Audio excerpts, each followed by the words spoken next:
Još jedan srpsko-srpski dijalog, poštovani gledaoci studija Medija centra u Čaglavici. Sa mnom večeras Fatmir Šeholi, analitičar srpsko-albanskih odnosa iz Prištine i direktor radio televizije KIM Isak Vorgučić.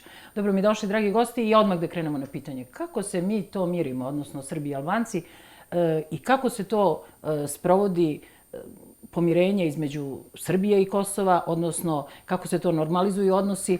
Meni se čini da smo mi dalje nego na početku.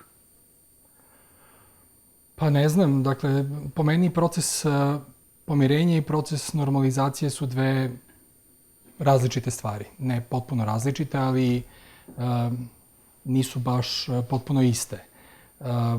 Pomirenje ja nisam video ni da je počelo na Kosovu. Da bi počeo proces pomirenja, po ugledu recimo na neke druge zemlje ili neka druga mesta gde su bili konflikti, neophodno je prvo oformiti svojevrsne komisije istine koje bi utvrđivale šta se desilo tačno, kako su išli događaji, ko su zločinci, kako se zovu imenom i prezimenom, da bi nakon toga moglo da se, da se sprovedu suđenja i da se na kraju tek da ljudi budu mirni, da kažu dobro, oni koji su činili loše su kažnjeni, a mi možemo mi ostali koji smo, da kažem, bili tu negde između, možemo da se pomirimo i da nastavimo da živimo dalje.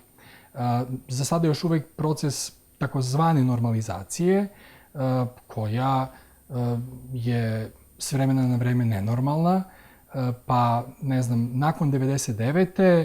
imamo periode kada je nešto normalnije i kada je potpuno nenormalno. Tako da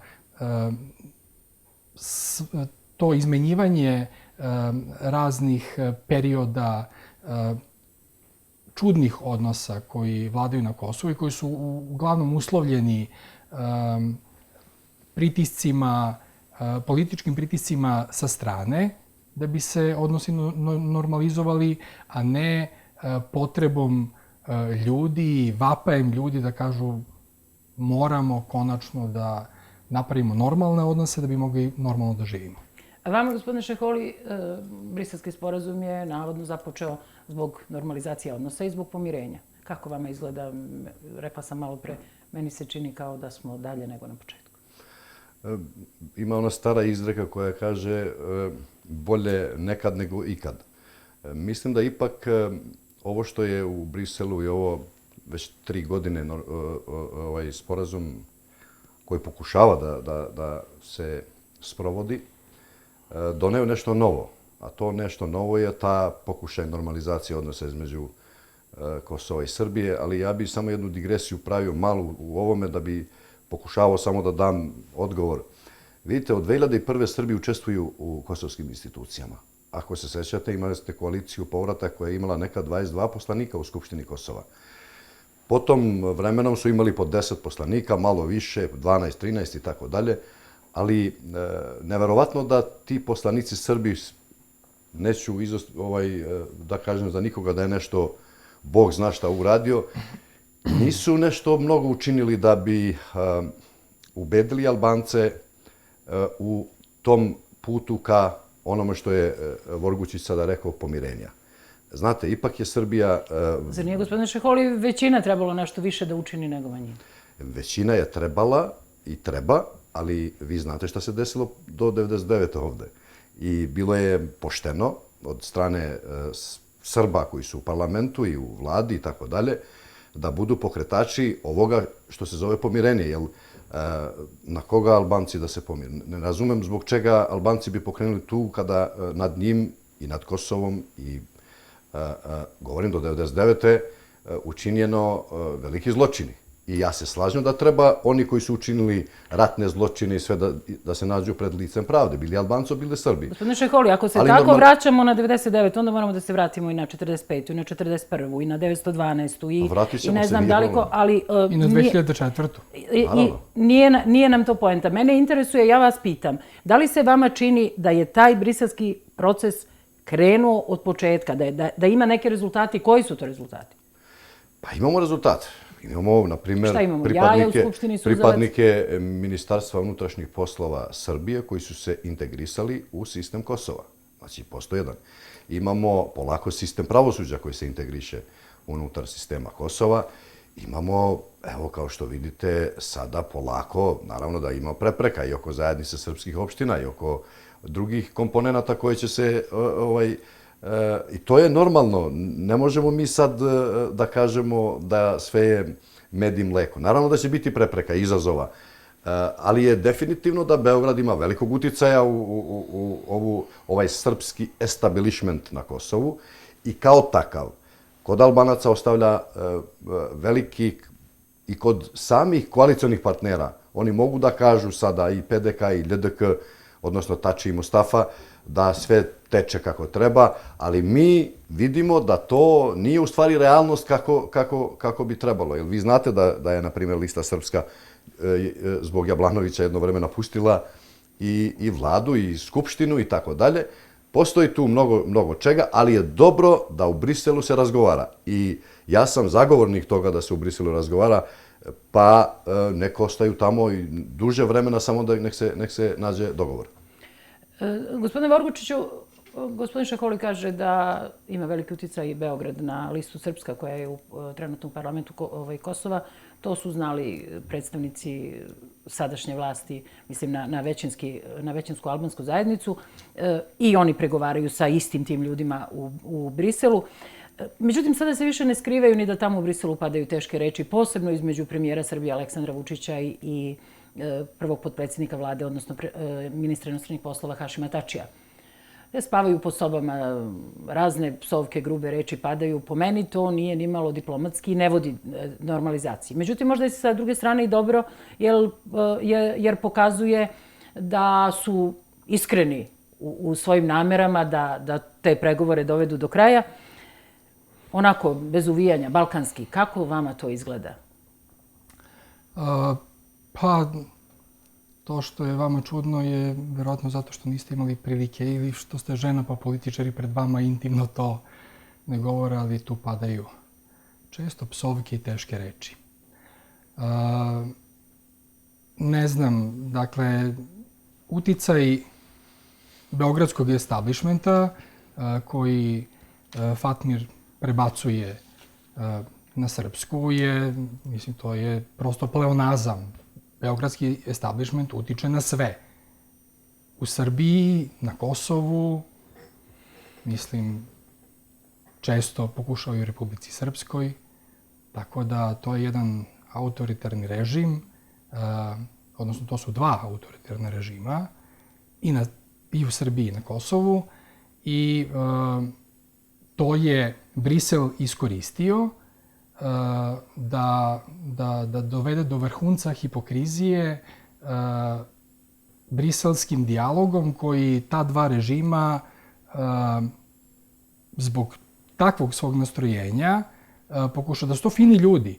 Pa ne bi mogao Brisel tako sa njima. Oni bi, kako da kažem, našli načine da dogovore neke normalne i sprovodive stvari. Ovako stave se u kalup i kaže vi ne valjate ništa, imate da radite to što vam kažemo i gotovo. I na kraju, ko ispaštaju građani Kosova, generalno i Srbi i Albanci, koji bez obzira na sve te dogovore suočavaju se sa gomilom kočenja i to ne može da se sprovede i život ne može da se normalizuje i proces koji se zove normalizacija konačno ne vodi ka njoj. A gospodine Vorgučiću, rekli ste da je taj režim koji je u Beogradu ima veliki uticaj na Srbe ovde i posebno na te koji su u vladajućoj strukturi, odnosno na srpsku listu. A da li mislite da bi možda srpska lista mogla sama da funkcioniše, ne srpska lista, nego bilo ko bi došao u Skupštinu, da li mi uopšte imamo kapaciteta da bez uticaja Beograda možemo sami da funkcionišemo? Sad taj izgovor da mi nemamo kapaciteta koji se često čuje, to je sasvim druga stvar. Međutim, lista srpska je napravljena, stvorena, formirana da bi imala veze sa Beogradom. I ja to ne vidim kao loše, a priori. Dakle, te veze sa Beogradom su dobre i kosovski Srbi i vole da imaju veze sa Beogradom. Mislim, to je matica na neki način. Međutim, ono što meni tu lično, ovako kada posmatram kao posmatrač, analitičar sa strane, mi se ne sviđa, to je da nisu stvoreni mehanizmi unutar Srpske liste ili uopšte za funkcionisanje Srpske liste koji bi dozvolili svojevrsni pluralizam političkog mišljenja koji bi kao rezultat dao jedinstveno delovanje u Skupštini Kosova. Dakle, to je ono što ja vidim kao glavnu ulogu Srpske liste, da ti poslanici u Skupštini ne budu podeljenog mišljenja onda kada su važne stvari za kosovske Srbe u pitanju.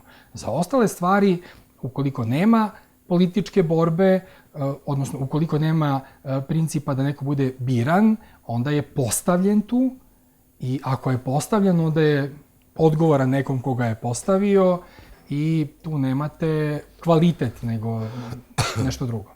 Gospodine Šeholi, posle odluke Ustavnog suda da privremeno suspenduje rad, odnosno odluku o formiranju zajednice opština sa srpskom većinom, šta vi mislite, da li će malo da se smire strasti? Vidimo i sami šta se dešava u Skupštini.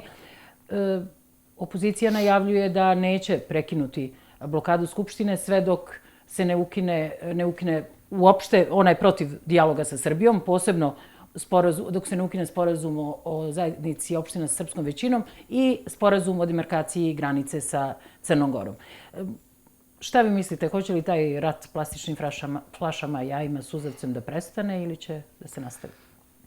Pa vidite, to je jedna i plastične one boce i te dimne bombe.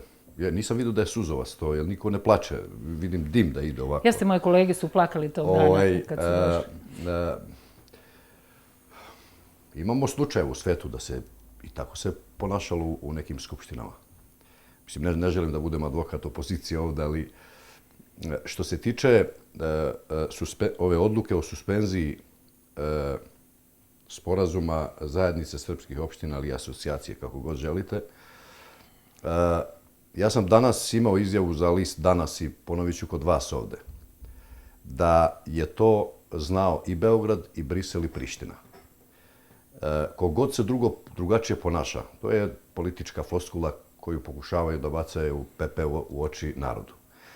Proceduralno je dogovoreno u Briselu da se sporazum o zajednici srpskih opština dekretom vlade Kosova odvede u Ustavni sud, da bi Ustavni sud ocenio ustavnost toga. U ovom trenutku kod nas je uradila to predsjednica Kosova, Tifete Jahjaga, nije uradila vlada. Ali to ne menja mnogo situaciju. Privremena mera o suspenziji, to se svugde u svetu dešava. Znači, dok ti ne donosiš konačnu odluku, dok ne vidiš materijal, ne može se ništa učiniti u roku od tih 60 dana koliko je predviđeno da se donosi konačna odluka. Da li će se strasti opozicije, ako sam vas dobro razumao, da se smire u tome, mi smo videli ovih dana i lidera Alijanse za budućnost Kosova, Haradinaja, i lidera samoopredeljenja Visari Merija i Kurtije i tako dalje, da oni neće odstupati od njihovih zahteva, izuzev da se prekine, odnosno da se povlači Kosovo, povlači potpis sa tih sporazuma. Ali moramo da budemo i veoma korektni da kažemo da opozicija ima 31 poslanika od 120 u Skupštini Kosova. A liči li vama, gospodine Šeholi, to na borbu za vlast? Meni liči. Mnogo više nego na... Meni više liči da mi klizimo ka jednoj veoma, rekao bih, opasnoj situaciji albanskog problema. I ako ovako se nastavi, na ovakav način, a mi imamo lidere svih stranaka, izuzev Demokratskog saveza Kosova, da su bili bivši komandanti OVK i poznati u javnosti kao ljudi sa mišićima i tako dalje, niko tu nikoga mnogo ne može da trpi i plašim se da se to ne odrazi posle na ulicama. Ali to bi trebalo da predsjednica Kosova, Tifete Jahjaka, preduzme što hitnije mere, da bude, znači, njena funkcija dozvoljava to, ona je pokušala nešto, ali sam autoritet njejin, koja nema dovoljnog autoriteta, nije došlo tu glasom naroda, nego mislim došlo preko parlamenta, ali mi znamo svi kako i verovatno nema taj uticaj. Kako je došlo? Pa došlo je tako, mislim, kao što Kako svi znamo. sama došla i rekla ja sam predsjednik. To je bilo ideja Amerikanaca da treba da bude osoba koja je van nekih partijskih koncepta i tako je bilo. Mi pozdravili smo taj moment zato što stvarno, evo, iz te funkcije predsjednice Kosova nemamo ni jednu aferu što se tiče korupcije i nečeg drugog odlično što se tiče toga. Osim toga, mala digresija što ne poštuje Ustav i zakon Kosova u upotrebi jezika. Imao sam prilike više puta da čitam što se tiče dvojezičnosti i mislim da je to kardinalna greška i da bi o tome trebalo da se obratite i najvećim instancama međunarodnima da o tome vode računa. Ne znam zašto to radi. Ona zna srpski, zna albanski, zna engleski, ne razumijem stvarno. Više puta smo se obraćali i nije vredalo apsolutno. Dakle, pisali zaštitniku Kancelarije za jezike ili kako se zove i... Evo prilika da se daje to na Ustavnom sudu. Hvala, otišli smo malo od teme. Da se vratimo na temu. Gospodine Vorgučiću, odluka Ustavnog suda Kosova o suspenziji sporazuma o zajednici srpskih opština do konačne odluke je donešena jednoglasno. Tamo je bio jedan Srbin koji je također glasao za.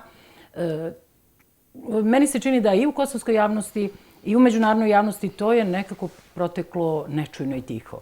Međutim, u Beogradu je to shvaćeno kao prekid dijaloga, bar je tako izjavio Marko Đurić, koji je odmah nakon te vesti sazvao konferenciju za novinare. Kako vama to izgleda? Da li je to zaista prekid dijaloga? Pa, svaka takva situacija se nastoji da se prikaže katastrofalno. Naravno, to je politički način, to je politički rečnik i tako smo barem naučili da politika funkcioniše. Međutim, ono što bi ja volao da vidim i što bi ljudi ovde verovatno voleli da vide, a što zašto ni Priština preterano, a ni međunarodna zajednica se ne bi bunila ukoliko bi to funkcionisalo, to je da ti Srbi koji bi time trebali da se bave uzmu stvar u svoje ruke i da krenu ka tome da formiraju zajednicu srpskih opština. Mislim, ajde zamislimo obrnutu situaciju. Pa mislite da bi Albanci čekali da sad svi daju zeleno svetlo i to. Onog trenutka kada je to bila potreba, podigli su se jedinstveno i organizovali za šta su smatrali da treba. Mi čekamo da nam Priština oformi zajednicu srpskih opština. Pa to je malo rogobatno. Mislim, mogu da pomognu, mogu da priznaju i tako dalje, ali ta doza nesposobnosti da sami idemo ka tome, to mi nije jasno. Mislim, zašto se ne ide u svojevrsnu propagandu? Zašto ne postoji statut o kome bi se pričalo? Nego to je sve zavijeno i čeka se da li će, ne znam, Priština da dozvoli, ne, pa na Kosovu po zakonu opštine mogu da se ujedinjuju razne asocijacije i to. A zašto mislite, gospodine Vorgučiću, da i Vašington i Brisel ćute u ovom momentu? Pa, ne znam. Da nije to slučaj kao sa predsjednicom, što reče gospodin Šehović? Pa, sasvim je moguće. Znate šta, ja nešto nisam pristalica toga da te strane sile u takvoj meri deluju ovde i da do te mere imaju uticaje na svim nivoima. Verujem da i oni odmeravaju i ispipkavaju kakve su snage na terenu, ko je koliko sposoban i moćan da nešto uradi i ukoliko je sposoban da to uradi, mislim, onda je teško ma kakvom vrstom uticaja se boriti protiv toga. Dakle, onda ostaje samo da se to podrži. Mislim, to tako ide. Gospodin Šeholi, ko će prvi progovoriti, Brisel ili Vašington? Šta će da nam poruče? Brisel je progovorio. Oni su rekli da nećemo da se mešamo. Oni su rekli da neće, oni su rekli da će da ćute. U ovome, znači vezano za Ustav. Ali su rekli da svi dogovori moraju da se sprovode. Vidite, ovo samo malo odgovor na ovo Vorgučić što kaže. Ne može Srbi da se organizuju da prave sad zajednicu srpskih opština. Zašto? Pa zato što postoji 3 strane u potpisu. Brisel, Priština i Beograd. Znate, ako želimo da pravimo problem, onda ćemo tako da odlučimo da prave sad 10 gradonačelnika, ajmo o ruk i formirali smo zajednicu srpske opštine. Ne može to tako, jer to će proizvesti konflikt, problem. To je protivustavno. Ne može to tako. Kako protivustavno, gospodine Šeholi, Protivustavno, to je potpisano u Briselu. Pa ne možete da vi pre vremena da to uradite. Ne možete to jednostavno zato što postoji neki proces, procedure. Zašto onda se uopšte ide u dijalog? Gospodine Šeholi, bilo je po koalicijonom sporazumu, na osnovu koga je Srpska lista ušla u vladu Kosova zajedno sa... Da, od 3 do 5 meseci. Bilo je od 3 do 5 meseci, a vi sad kažete nije vreme. Idite pita Jablanovića zbog čega. On je potpisao. Čovjek koji više nije ministar ovde, znači Aleksandar Jablanović je potpisao. On je kriv. Idite pitajte njega. Nemojte mene. On je potpisnik. Ja sam ovde sam... Potpisnik je Isa Mustafa, Pa gospodine. idite pitajte Isa Mustafu. Ali Aleksandar... Ja vas pitam kao analitičara, ne pitam vas ja kao direktno... Ako želite da analiziram, analizirat ću. Da, Ja vam kažem, moja analiza je da je Aleksandar Jablanović kriv. Evo, zašto je pristao na to da potpiše ako nije imao garancije od Isa Mustafa i Hašim Tačija? Zbog čega? On je tada govorio da ima garancije. Zato je on kriv. Znači, Srbi treba da kažu, gospodine Jablanoviću, ti si kriv i za ono što si potpisao treba da snosiš posledice, a ne da dobiješ funkciju u vladi Srbije. A ne treba da kažu da je kriv premijer zato što on nije ispoštovao. Zato što mu je tada trebali, su mu glasali... Ne mogu da kažu zato što predstavnik Srba je bio Jablanović. Preko njega je potpis u ime Srba. No dobro, on je predstavnik, nije on to kao on lično, mislim, on je to bio predstavnik, to je funkcija. Ostali su iza njega predstavnici i poslanici. Mislim, ne može se to tako vezivati. Sad potpisao je i, mislim, potpisivali su i pre... Ovo je po prvi put ovako. Znači, onda gde je problem? Recite mi, ko je kriv tu? Kriv je od 3 do 5 meseci piše u onom koalicionom sporazumu, on je pristao na taj potpis. I gospodine, ti si kriv zato što snosiš neku odgovornost. To je bre javno, to nije igra, to nije Leposavić tamo nešto da se igra fudbal i tako dalje. Ovo je... Znači, jednostavno treba da snosi odgovornost. Moja pretpostavka je da je to sigurno obećano od strane te dve velike partije koje su bile, ali nećemo sada dublje da ulazimo u to. Gospodine Vorgučiću, evo ja sad iz ovog kako nastupa gospodin Šeholi, a i uopšte slušajući u okviru svog posla, neprekidno prateći priče, ja imam utisak da kada se priča o zajednici ili asocijaciji opština sa srpskom većinom, kako se pravilno zove, a mi ovako Srbi malo tepamo zajednica srpskih opština, ja imam utisak da kad se u Prištini govori o tome, mislim na vlasti iz većinske zajednice, odnosno predstavnika većinske zajednice, oni kao da se obraćaju isključivo Albancima, a ne Srbima kojima je to namenjeno. Opet kada slušam ljude iz Beograda, na čelu sa premijerom, meni se čini da se obraćaju oni tamo nekome u Kruševcu, na Novom Beogradu, u Surčinu, a ne nikako nama koji ovde živimo. Od te zajednice je napravljena babaroga za plašenje po potrebi. Tako da, kogod je čitao, a dobro su ti koji trebaju da čitaju, dobro su čitali sporazum, vide da tu nema ništa.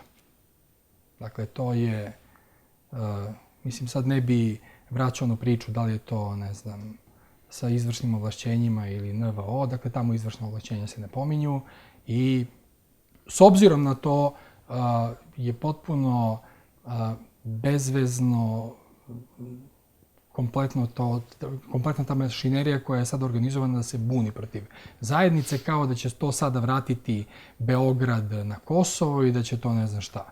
Mislim, ta zajednica je naša potreba, ne nasušna potreba, ali je potreba za kao neki mehanizam kojim bi lakše ostvarili neka zajednička prava nacionalna.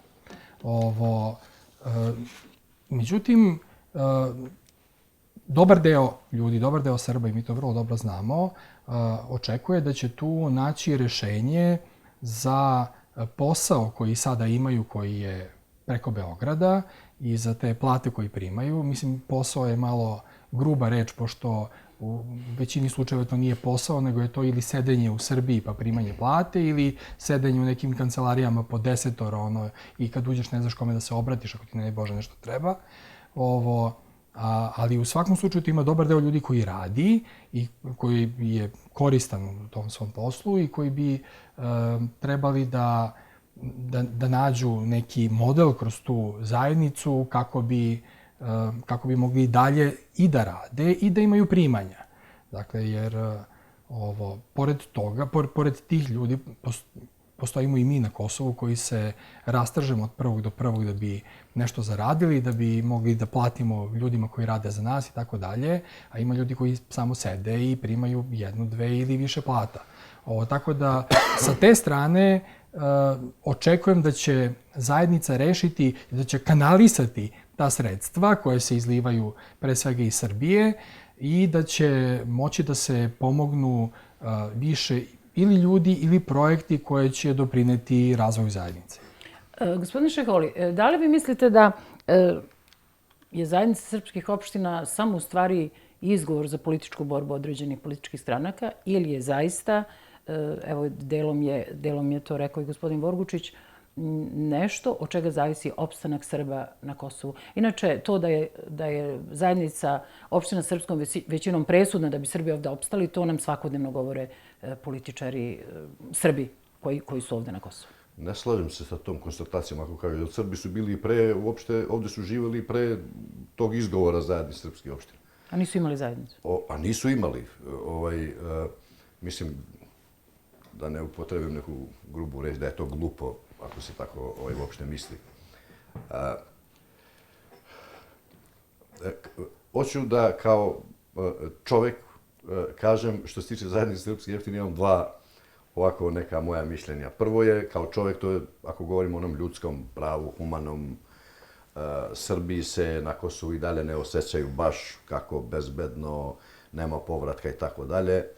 Sa tog aspekta razumem kao čovek da trebalo bi neki organizam gde bi se oni organizovali i da im bude malo lakše. Ako tako smatraju da se osjećaju. S druge strane, moram biti realan i da kažem da Kosovo je po ustavu multietnička država. I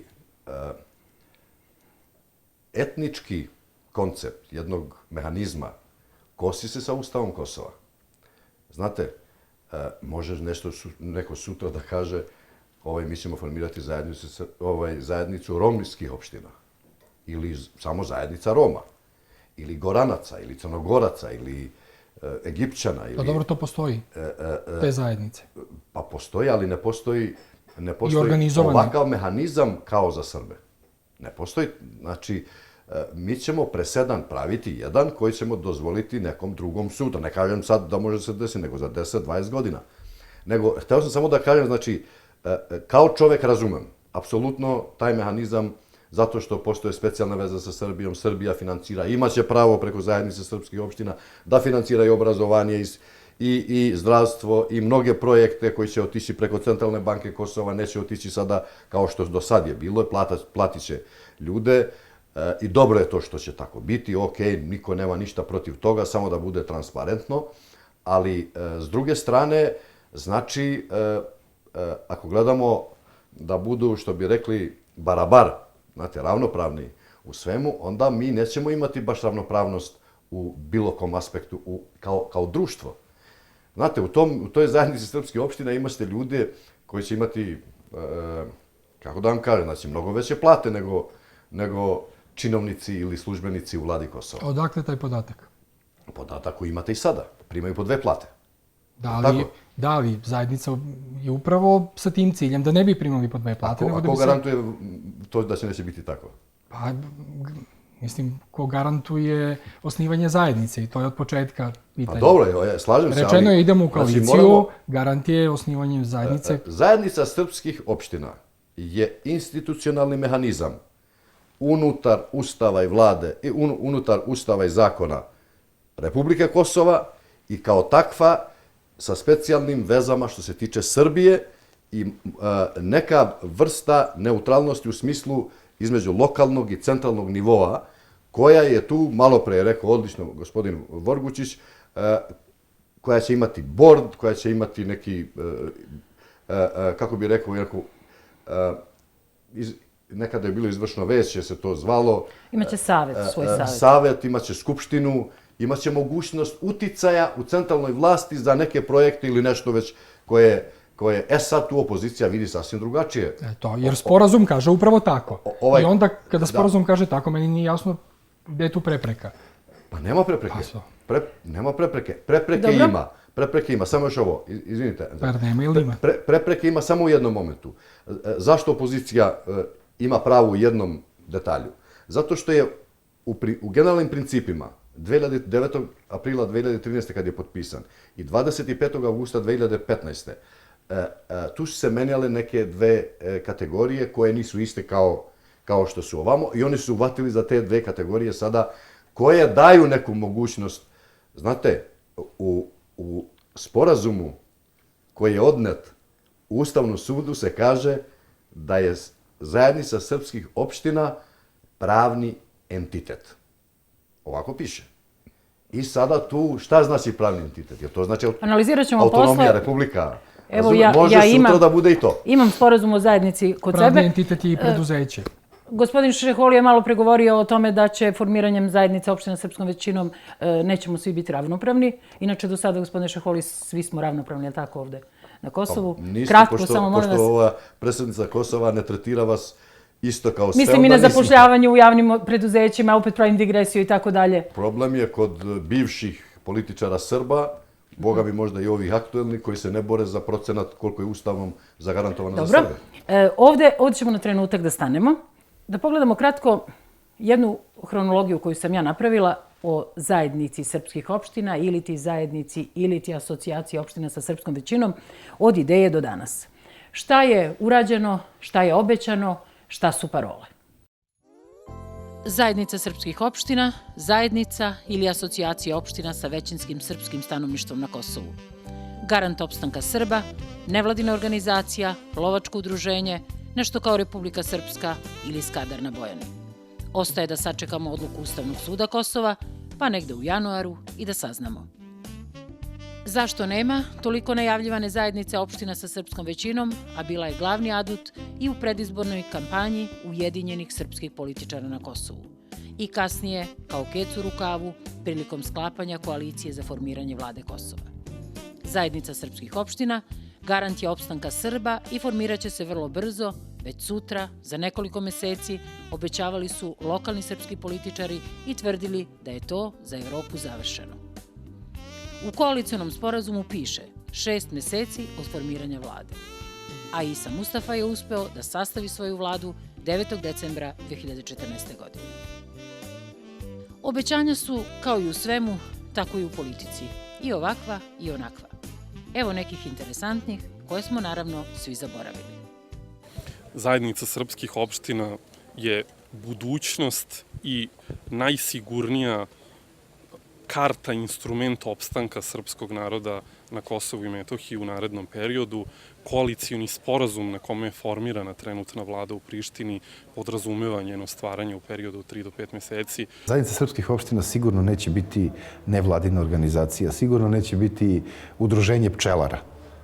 Formira se zajednica srpskih opština sa veoma širokim ovlašćenjima, zajednica koja će imati i svog predsjednika i potpredsjednika i skupštinu i svoj savjet i svoj grb i zastavu koja će odlučivati o sva 4 pitanja iz prvog, odnosno Briselskog sporazuma.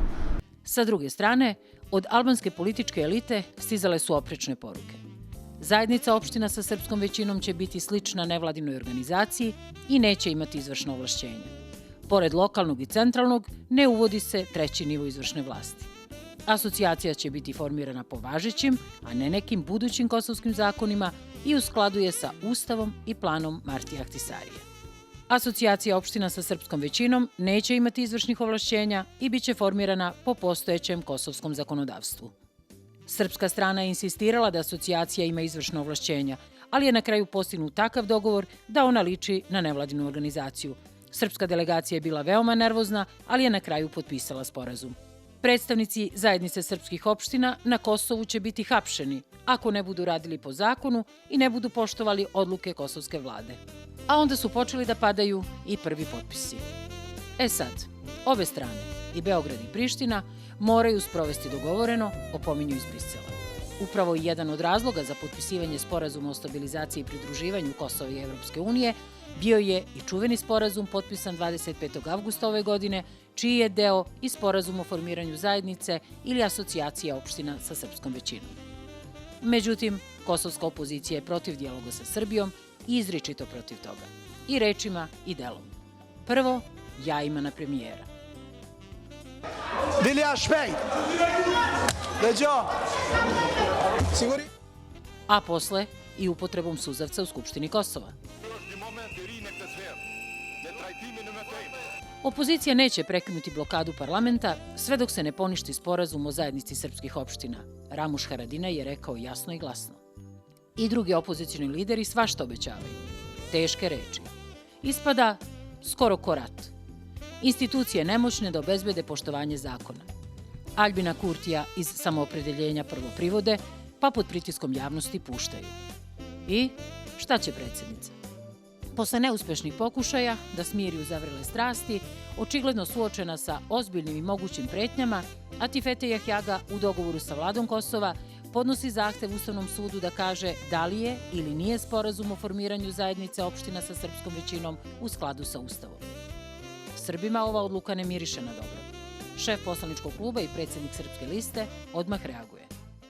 Takva odluka znači da Albanci nisu spremni da garantuju Srbima bezbednost, opstanak i prosperitet i ukoliko gospođa Jahjaga povuče i dalje u budućnosti neke jednostavne poteze, briselski sporazum će svakako biti ugrožen. I baš u tom trenutku dok sudije Ustavnog suda češljaju po Ahtisariju, fijasko kosovske diplomatije.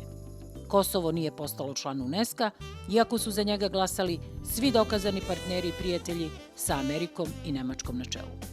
Albanci i vlasti opozicija optužuju Srbiju da blokira Kosovo u međunarodnim organizacijama. Srbi pak neki slave, neki likuju, neki su uzdržani, a neki se plaše. Mislim da je pobedila kulturna baština, pobedilo je kulturno nasleđe i istina o tom kulturnom nasleđu i toj kulturnoj baštini koja postoji. Par dana posle, ratifikacija sporazuma o stabilizaciji i pridruživanju, izveštaj Evropske komisije o napretku Kosova za članstvo u Evropsku uniju i grom iz vedra neba. Ustavni sud suspendovao odluku o formiranju zajednice srpskih opština do konačne odluke i to jednoglasno. Kazaće svoje u januaru, tako su izračunali. Iz Evropske unije kažu da neće da pričaju. Samo podsjećaju na taknuto maknuto. Sve potpisano mora da se sprovode. I jedni i drugi. I šta sad? I šta sad, gospodine Vorgučiću? Iz Srbije čujemo, mi ćemo nastaviti da pišemo statut. Opet taj famuzni statut. Koliko im treba da napišu taj statut? Pa valjda je već napisan nešto, da li ga dopisuju, pripisuju, ne znam ni ja. Možda ga prevode na neki jezik ili nešto. Da. Ovo, ne znam šta sad, mislim, što kaže Fatmir, nisam političar, dakle ja posmatram stvari sa strane i tako. Meni je to, bez obzira na sve, ja tu vidim manjak neke inicijative. U svakom slučaju, ako je već koalicijnim sporazumom Srpska pristala da bude deo vlasti, da bi se nakon 6 meseci oformila zajednica, ja mislim, i napravili su pritisak, zabrzali su odnose kada je na Jablanovića vršen pritisak što je vređao ljude u Đakovici. Sada ne prave pritisak da bi se oformila zajednica. Mislim, ako je bilo nakon 6 meseci, valjda treba da kažu, čekajte, tako smo se dogovorili, suspendovat ćemo rad dok ovo ne bude počelo da se radi na tome. Dakle, vidite, obuzdajte te ljude i dajte da radimo na tome. Dakle, ne vidim, meni fali inicijativa sa srpske strane. Ovo, kako da kažem, očekujem da će se tu blokirati zato što smo mi mi smo ljudi koji žive u zemljama seljaka na brdovitom Balkanu i ako neko nekog zgazi, ponizi, ako mu ne da neka prava, onda ispao veći mangup i frajer. To tako ne funkcioniše u svetu, ali izgleda da svet toleriše da to tako funkcioniše kod nas. Gospodine Šeholi, evo ja držim sporazum o zajednici opština sa većinskim srpskim stanovništvom gde lepo piše asocijacija kroz zajednica opština sa većinskim srpskim stanovništvom na Kosovu i to je skinuto sa sajta Kancelarije Vlade Srbije za Kosovo i Metohiju. Šta je to što piše u tom sporazumu da liči na izvršna ovlaštenja? Zbog čega se kosovska opozicija toliko protivi i šta je to što može da se ovde uradi da bi moglo da utiče na tu državnost Kosova ili već ne znam na šta? Mi smo čuli sad ovaj vaš prilog i imali smo priliku da čujemo i izjavu premijera Srbije Vučića koji je rekao imaće grb, imaće predsjednika, imaće potpredsjednika, imaće... Samo himnu nije rekao da će imati. Što da ne i himnu, smislit ćemo neku pesmicu.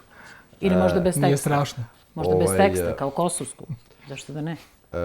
Netransparentnost detalja razgovora u Briselu je dovelo do velikih nedoumica u javnosti.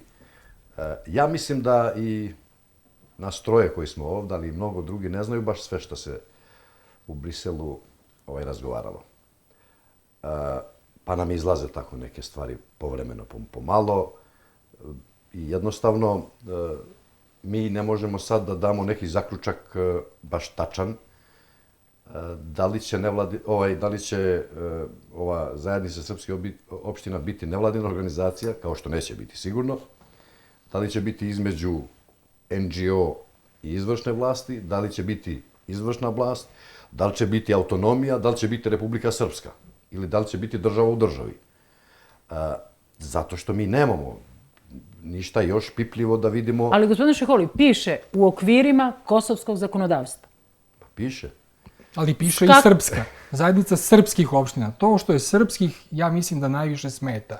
I to je onako, šta sad tu srpske opštine, zašto bi imali ekskluzivno pravo po nacionalnom ključu da se organizuju i tako, mislim, to je vrlo zgodno baciti u lice ljudima koji u zemlji u kojoj je velika nezaposlenost, u zemlji u kojoj obrazovanje nije baš na visokom nivou, u zemlji u kojoj ljudi najvećim delom žele da emigriraju, dakle ne žele da žive tu.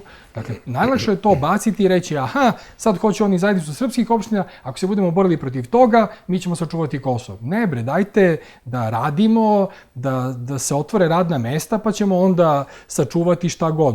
Sačuvat ćemo ekonomski opstanak ljudi, sačuvat ćemo na kraju krajeva ljude tu, da inače će ostati prazno, mislim. Šta je konkretno? Kosovo ima 1.800.000 stanovnika. A emigraciju? I govorim po ovim najnovim statističkim podacima.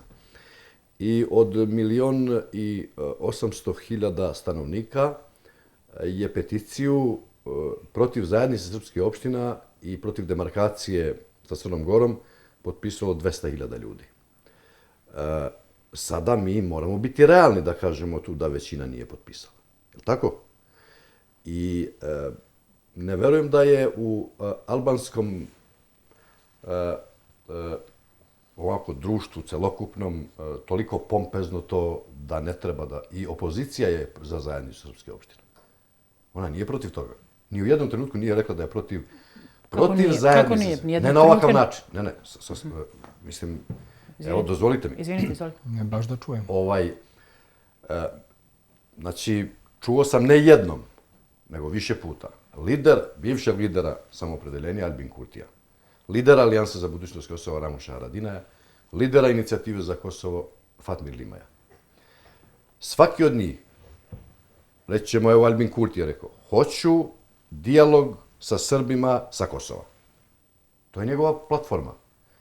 Ramuš Haradinaj je rekao, nisam protiv zajednice srpskih opština, ali nešto u drugom profilu, ne u ovakvom, jer sumnjam da nešto ima ovde, krije se u ovoj formi kakva je sada.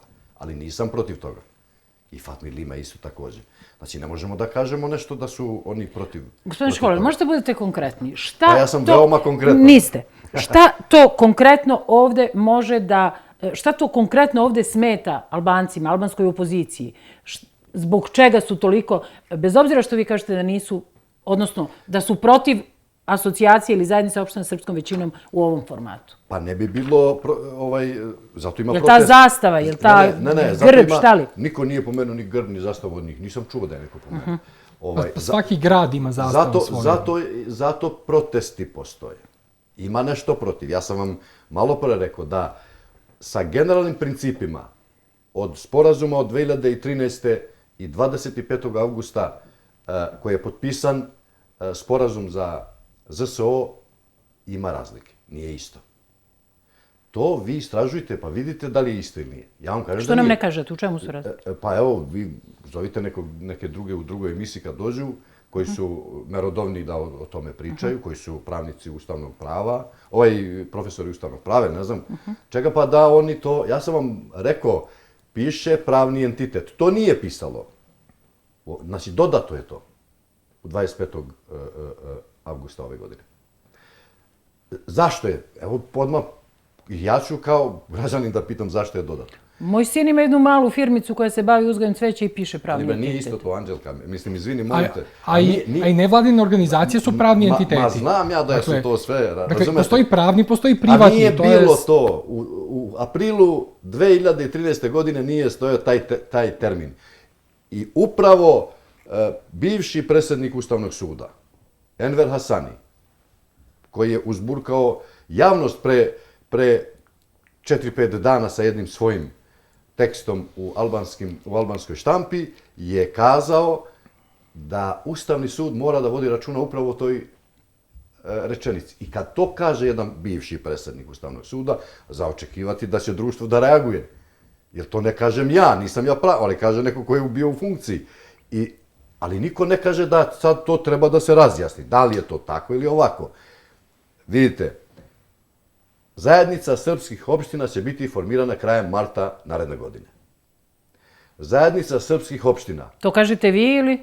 Pa evo, ja vam kažem, imam pouzdane informacije unutar naše ekipe Kosova koja je u dijalogu sa Srbijom, pouzdane informacije i neće biti, znači ona će biti formirana. Recimo 17. marta, zgodan je. Pa ne mora biti 17. Iako napišu taj famozni statut. 17. februar je dan nezavisnosti Kosova, 17. mart je bio dan 2004. ako ste na to mislili, ali apsolutno nisam, nego informacije su da će krajem marta, nevezano koji, može biti 8. mart, dan žena, zašto da ne bude. Pošto imamo predsjednicu, zašto da ne? Ili 9. mart, 40 mučenika.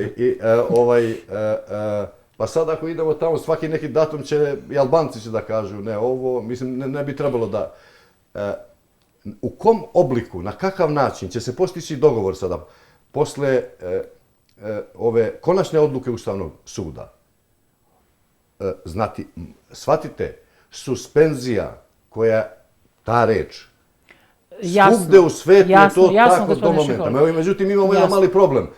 Ustavni sud sad nema dva sudije. Oni tek treba da se biraju u ovom... U Skupštini, a Skupština je blokirana. Odblokira se samo kad je tu neko iz Europske unije. Ne verujem da će... Koliko sam ja videla, kad se glasalo za sporazum o stabilizaciji i pridruživanju i kad je bio neko je li iz Austrije ili već ne znam iz koje države, tad je bila odblokirana. Ali nećemo da idemo toliko daleko. Gospodine Šeholi, bez obzira na to što vi meni pričate, odnosno mojim gledalcima, da se razlikuje taj sporazum 2013. u odnosu na ovo što je sada potpisano. Pročitajte, vidjet ćete sad. Meni se čini, a vi ćete mi ispraviti ako grešim, da ovo ima itekako veze sa tim što Kosovo sada nije primljeno na generalnoj konferenciji UNESCO-a u članstvo. I meni se čini, meni to liči na osvetu. Nemam ja komentar u ovome. Neću komentarisati ovo vaše, zato što to nema veze sa nikakvim. Apsolutno? Ne. Znači, puka je slučajnost što se to dogodilo 3 dana posle... Ako ste me pažljivo slušali tokom emisije, ja sam rekao da je to dogovoreno u Briselu, da je to moralo tako da bude. Dobro, ajde da preformulišemo pitanje. Da li je kosovska javnost doživjela kao poraz? Čega? To što Kosovo nije postalo članica UNESCO. Ne bre, ona će opet da 2017. da... Ne, to je jasno. Konkuriše. Ja mislim da će i Srbija polako da da svoj doprinos u tome, da Kosovo bude deo tog međunarodnog organizma, ali treba da se dogovorimo polako da to jednostavno na jedan smiren način, niko ne treba, znaš, kao onom konopcu, nekad je bilo one igre bez granica, da povuci, potegni. Ja sam uvek za dijalog o svemu. Znači, i treba da se sedne, da se razgovara, ne da se ide tvrdoglavnošću, ja mogu, ja ovo. Znači, ja mogu da kažem da spoljna politika vlade Kosova možda nije na najbolji mogući način procenila situaciju oko toga. I desilo se to, što se desilo, nije smak sveta, mislim. Jasno. A unutrašnja politika? Pa za unutrašnju kažem. Ne, za spoljnu. Spoljna nije procenila dobro, a unutrašnja? Da li je ona doživjela kao fijasko ili, pa ako slušate opoziciju, kao svugde u svetu. Desilo bi se to i da je u Srbiji. Gospodine Šeholi, ne samo opoziciju. Da vas protiv pitanjem pitam, šta bi bilo da je prihvaćeno, kako bi u Srbiji onda? Ja imam pitanje i to. Ne, da je prihvaćeno, ja mislim da bi Ustavni sud ponovo suspendovao odluku za svo, možda da proslavi to. Ali, imam pitanje i to, samo, gospodine Šeholi, vi ste rekli da je samo opozicija reagovala na to, međutim ne imamo izjavu premijera koji je optužio Srbiju za fašističku politiku. Više ne mogu tačno da se setim šta je rekao, nego idemo dalje. Gospodine Vorgučiću, u Beogradu nije baš to proslavljeno mnogo euforično, čini mi se, ako sam ja to dobro pratila. Međutim, rekli su da je to pobjeda diplomatije Srbije, da se Srbija, kako je premijer Vučić rekao, uči da ne gubi, ako sam ga dobro citirala. Šta znači to za kosovske Srbe? To što Kosovo nije postalo članica UNESCO? To nasleđe srpsko i zapravo ti spomenici koji su inače pod zaštitom, 4 spomenika je pod zaštitom UNESCO i ne samo 4 spomenika, UNESCO ovde učestvuje u nebrojenim projektima, učestvuje u Olpijani, učestvuje u Novom Brdu. Mislim, ta tvrđava se obnavlja. Tokom ove godine su podignuti zidovi, mislim. Tako da, kako da kažem, ti projekti UNESCO se ostvaruju na Kosovu, bez obzira na to da li je Kosovo članica ili ne. Ali ono što sam malo preteo da aludiram tim neuspehom unutrašnje politike je zapravo neuspeh da Priština priđe tom nasleđu kao zaštitnički. Dakle, pokušavalo se na sve načine da se izlobira, ne znam, u zemljama koje su priznale nezavisnost Kosova i uopšte masom kampanje i na društvenim mrežama i u medijima, da Kosovo treba da bude primljeno UNESCO, odnosno da to srpsko nasleđe kulturno bude stavljeno na neki način pod znak pitanja, ali se nije radilo, zapravo radilo se maltene suprotno tome, donošenjem zakona protiv kojih se Srpska crkva uglavnom i bunila i vodila kampanju protiv Kosova u UNESCO, umjesto da se napravio neki pristup koji je rađen u proteklom periodu. Mislim da podsjetim, postojale su te neke međuverske inicijative gde je učestvovala i Srpska crkva, to je radilo Ministarstvo spoljnih poslova, ja mislim, međuverski dijalog i tako. Dakle, to su te neke inicijative koje su trebale da relaksiraju te odnose među verskim zajednicama, da bi to odjednom završilo tako da se više gleda kako uz pomoć glasova drugih zemalja da to pridobijemo, umjesto kako da pridobijemo poverenje ljudi da znaju da to neće biti upropašteno zato što smo preuzeli mi i da znaju da to neće biti svojatano, što je jedna od najvećih bojazni. Jer i dan danas i iz vrhova vlasti i iz vrhova akademije se čuju priče, to su albanske katoličke crkve koje su Nemanjići okupirali i bez obzira i na to što su okrenuta prema istoku, a ne prema zapadu, što, mislim, zna svako koji malo više poznaje to na koji način se grade katolički pravoslavne crkve, jer niko nije mogao Dečane sada da zarotira za 180 stepeni da su bili katolička crkva. Dečani su, od kad su napravljeni, oltar je na delu gde jeste i to je to. I svi ostali manastiri. Dakle, to je ta bojazan. Dakle, u redu je, dovoljno je samo poštujte da je to srpsko nasleđe i budite srećni što je to na Kosovu i što to može da se unovči na taj način, da se prizovu turisti pa da obilaze, pa da se kaže, evo vidite šta mi ovdje imamo lepotu ili ne znam ni ja, ali mislim, ne znam u čemu je stvar sada to svojatati kao ne, to su pravili Albanci i tako dalje. Mislim, kada, ne znam, jednostavno i te građevine same i istorije na kraju krajeva demantuje. Ali, čak i da istorija ne demantuje, demantuju događaji nakon toga. Mislim, čemu onda svaki put kada su neki međuetnički problemi iskaljivanje besa na tim objektivima?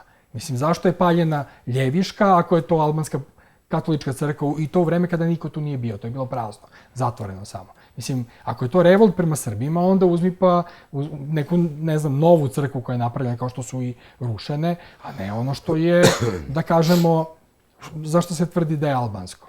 Da li očekujete možda da će se u nastavku dijaloga u Briselu, ja zaista sa svojim skromnim znanjem mislim da alternative nema, da se dijalog mora nastaviti bez obzira na trenutne reakcije i sa jedne i sa druge strane, da se tema zaštite kulturnog nasleđa nađe na stolu u Briselu. Premijer Vučić je prvo rekao da hoće, danas je, čini mi se, dao izjavu da neće. Crkva na tome insistira, traži, mislim da je to ovo... Mislim, Brisel je sada ta instanca, Brisel je sada ta dodirna tačka i tu se slažem sa Fatmirom, mora da se ide i da se priča, pa ma kakve su to osnove. Na kraju krajeva bolje je da se vide barem jednomesečno pa da se ispsuju nego da se prepucavaju preko medija, jer to služi za unutrašnje potrebe. Dakle, trebalo bi o tome, u svakom slučaju, bolje da se dogovori o tome, nego da se ide ka tome da glasaju zemlje koje veze nemaju sa Kosovom. Dakle, videli ste tamo, ako pogledate bilo koji od spiska zemalja, da li oni koji su glasale za ili protiv, kakve oni veze imaju i koji su njihovi interesi bili.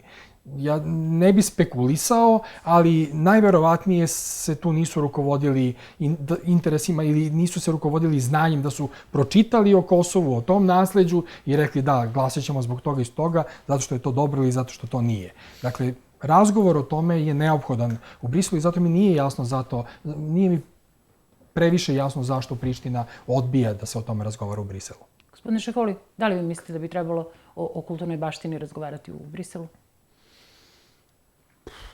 Vidite, slažem se da je Kosovo u jednom periodu Kosovo.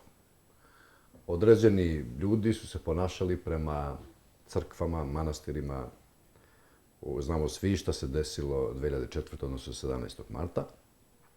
I da zbog toga je izgubljeno poverenje da kod Srba da nekakav način daješ toj vladi, toj skupštini Kosova da ona bude zaštitnik toga. Ali ne zaboravite, u toj skupštini, u toj vladi ima Srba. Srba, vaši Srbi su predstavnici srpskog naroda tamo. I ja sam zagovornik toga da se ovde fino, lepo, znate, imate pametne Srbe sada, neke od njih koji su u vladi, u Skupštini Kosova, da se lepo organizuju. Uvijek smo imali pametne, gospodine Šeholi. Dobro, znak pitanja veliki. Znamo, ako gledamo rezultate, šta je radio samostalna liberalna stranka 7 godina. I da je uradila, ne bi ovo danas uopšte pričali i tako dalje. Ali to je jedna druga priča. A da nije uradila, možda ni danas opet ne bi pričao. Da je... Ne volim poltrone političke kao što su. Da, naravno. Znači, oni su bili jedni poltroni celo vreme. Nećemo o samostalnoj liberalnoj stranci, znamo sve o tome, ali... Morao sam da se nadovezujem za to, zato što ja mislim da Srbi... Postoji manastir Teodosije, ljudi koji su tu. Zašto ne otići praviti, znači, jednu zajedničku komisiju u kojoj će se razgovarati ovde? Zašto bi morali uvek da idemo u Briselu? Zbog čega moramo, znači, ja ne kažem ovde da sad treba da pitate Albance da li mi treba tako i tako da uradimo, jer to nije moja sfera mnogog znanja u tome. Ali ako svaki razgovor između mene, Vorgučića i vas, neki pozitivan pomak će dovesti. I u tom smislu mislim da zvanična Priština to treba da se reši zakonima, ustavom i sve ostalo. I pristupom. Koji ne postoji. Kažete, Albin Kurti bi volao da razgovara sa Srbima o zajednici srpskim. Pa ja ne mogu da zamislim Albina Kurtija da razgovara sa Srbima. Jer traži on nekada da razgovara sa Srbima. Pa on neće da se odazove na poziv medija nikad. I samo opredeljenja ne možemo nikada da dobijemo, uključujući Iljira Dedu koji je bio umeren do nedavno. Dakle, Meni je fascinantno to da on samo kaže da bi razgovarao sa Srbijom. Ne branim ja Kurtija ovdje. On je politički subjekat, to nije institucija. Zovite Kurtija kad bude premijer, pa da vidite da li će vam doći ili neće. Ali nema veze Kurti. Predsjednica neće da razgovara sa Srbijom. Mislim... Nemojte tako. Ona ima savjetnika Srbina bre unutar kabineta. Jasno, ali ne može se dobiti za intervju. Mi ne. Ja pričam s profesionalne strane. Pitajte savjetnika Srbina. Jeste dobili vi za intervju nekada, Anđelka? Nikada. Pa, molim vas. Nikada. Idemo dalje, onda vreme nam je skoro na izmaku. Pošto ste počeli da pričate ovako, kad bi vas dvojicu neko pozvao u taj Brisel, ili pošto gospodin Šeholi kaže da ne idemo u Brisel nego ovde, da vas dvojica sednete i... Rekao sam što se tiče kulturne baštine. Ja vas upravo to pitam. Da li biste se vas dvojica dogovorili čija je srpska kulturna baština? Kosovska ili srpska? Mislim... Rekli ste čija je srpska kulturna baština. Pa vi ste dali odgovor sama sada. Srpska kulturna baština, šta znači to? Šta da odgovaram ja sad? Čija je srpska kulturna baština? Ne razumijem. Znači srpska. Ne razumijem pitanje. Ne, nisam ja odgovorio. Gospodine Vrbučić, jel me vi razumete? Mislim da je zamjenik premijera vlade Kosova malopre, Branimir Stojanović, rekao da je pobedila kulturna baština, pobedila ovo, ne znam... Njega ste razumeli, je li tako? Pa nije, tako je on odgovorio. A ja ću između vas koji ste rekli srpska kulturna baština i njegove izjave da kažem da je to najveće dobro, lepo, fino što Kosovo ima. Pa ići će i Albanci u tom manastiru ulaze. I treba da idu. Išli su i treba da idu. Mislim, to je celokupnog društva. Niko ne osporava da je to crkva manastira za pravoslavne. To sam vas pitala, gospodine Šeholi. Pa ne može, ako kažem drugačije, onda ja nisam normalan. Ali kao dobro, hvala Bogu da je na teritoriji Kosova, da je to naše, da je zajednički i tako dalje. Ništa tu nema spora nikakvog. Tu ne bi bilo nikakvog spora da se deca i dalje albanska u školama ne uče, da su to albanske crkve koje su Srbi okupirali. Dakle, to je ključno što postoji kao bojazan, jer to su generacije koje rastu, to su u krajnjoj liniji i prilikom obilaska, to su kustosi koje daju pogrešne informacije i čak ni te informacije nisu bitne. Bitno je da su one usmerene protiv tih monaha koji tu žive i protiv, u krajnjoj liniji, tog naroda koji tu živi. Dakle, na što se svodimo? Ne znam, na gomilu okupatora koji smo okupirali svoje crkve. Šta je najbolje rešenje za srpsku kulturnu baštinu? To i vas ću da pitam. Obrazovanje je najbolje rešenje. Dok ne krenemo sa obrazovanjem, nećemo mrdnuti nigde. Obrazovanje i mediji. Mediji koji šire i dalje. Dakle, mediji su pravili kampanju također da Kosovo uđe u UNESCO. To je njihovo pravo, mislim, na medije na albanskom iz Prištine. To je njihovo pravo, ali bi više volio da su napravili neku kampanju da kažu, slušajte, to jesu napravili Srbi koji su tu živjeli na Kosovu, ali to je sada na Kosovu, ajde da svi zaštitimo to, jer je to, što kaže Fatmir, najveća vrednost ovde i moramo da brinemo o tome. Pazi, ne da brinemo samo o tim zidima, ajde da brinemo i o tom narodu, recimo. Jer ako ništa drugo, trebali bi i na ljude da mislimo, ne samo na zidove. Ja volim sve te svetinje, ali volim i te ljude, pa znate, sad se koncentrišemo na to da ćemo zaštititi, ne znam, zidove, a šta je sa ljudima? Ili kontra, dakle, napadaju se, dakle, svojataju se ti zidovi da bi se ljudi onako skrajnuli. Dakle, to je ono što mene tu uznemirava u svemu tome i zato i dalje gajim nepoverenje prema tome da je Kosovo sposobno da to očuva, jer nema pristup prema ljudima. Ima pristup prema stranim zemljama u lobiranju da se glasa. Možda će u jednom trenutku o tome razgovarati u Briselu, premda odbija zato što kažu to je kosovsko, što bi o tome razgovarali, što bi razgovarali o Trepči, što bi razgovarali o Gazivodama, to je, ne znam, o Šari. Ali tekovina civilizacije je razgovor i dogovor koji je uvek bolji od bilo kakvog konflikta, tako da mislim da će ipak na kraju se naći neko pametan tu da nas ubedi da treba da razgovaramo. Ja mogu da vam kažem sada da sam imala velikih problema da dovedem ovde u studio dvojicu ljudi iz različitih zajednica koji bi mi pričali o ovoj temi, pa vam još jednom hvala što ste ovde došli. I moje poslednje pitanje za večeras je zašto mislite da nema inicijative od strane nevladinog sektora, od strane eksperata? Tu mislim na sve, znači i na one koji pripadaju srpskoj, što bi se reklo zajednici ili narodu, i albanskoj zajednici ili narodu.